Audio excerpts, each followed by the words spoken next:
Welcome to this Advent devotional series. I am Reverend Lester Spees, and I have the privilege of serving as pastor at Memorial Lutheran Church in Glendale, Wisconsin. During this Advent season, I will be reflecting on some tough questions that come from Scripture and on some sacred spaces that have helped me to respond to those tough questions. Thank you for joining me in this journey. Today's devotion is for Tuesday, December the 5th. And the tough question comes from 1 Corinthians chapter 5, verse 6. Do you not know that a little yeast leavens the whole batch of dough? I was blessed with the ability to spend a lot of quality time with my grandma Spees when I was a kid. For most of my growing up years, I connected with her almost every day.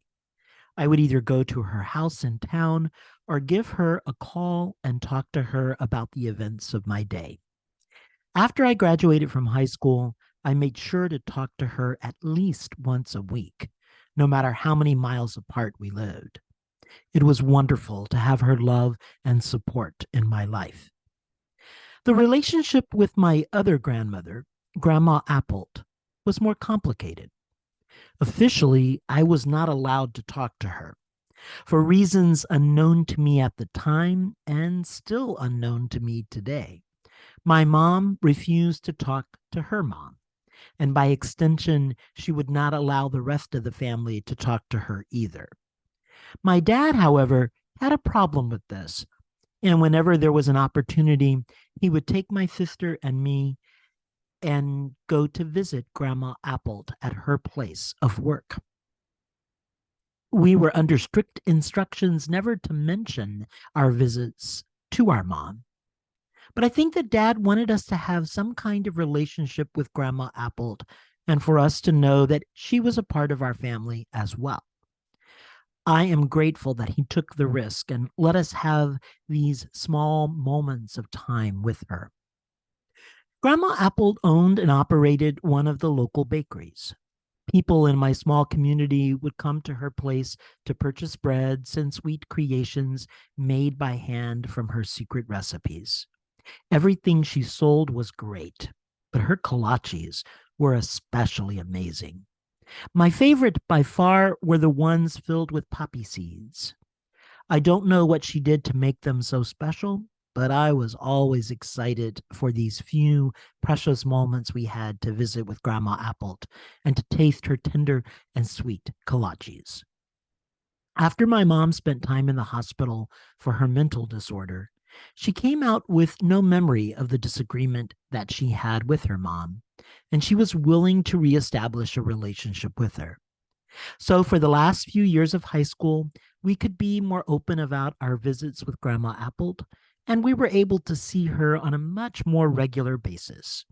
I got to join her a couple of times at her church, the local Southern Baptist congregation. I was grateful she got to share a little of her faith journey with me. We even got to share some time with one another at a few holiday meals. The time together wasn't huge, but it was enough to keep those relationships maintained for years to come. Grandma Appold was able to join Barb and me for our wedding in California. I believe that was her first and only visit to the state. She also came out for the baptism of our daughter, Anna, when we lived in Pennsylvania. Again, I believe that was her first and only visit to that state.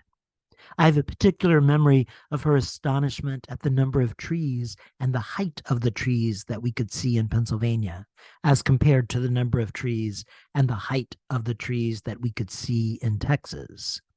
The ones in Pennsylvania were much more numerous and much taller. I had a similar reaction when I had first been in the state about 8 years before that particular visit. I was so glad that she could be with us for these important events in our lives before her death. A little yeast has a big impact when it comes to the baking process. Grandma Appold understood that. Much of her life was living proof of that reality.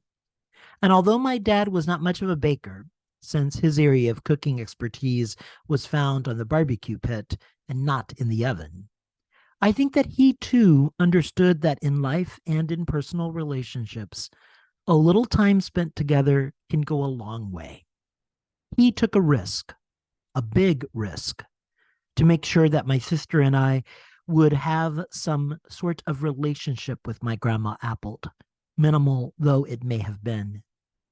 The stolen moments with her were few and far between, but they were filled with tenderness and sweetness, and they were enough to build a foundation of a love and support that would last until her death and beyond. I think of her often. I miss her a lot.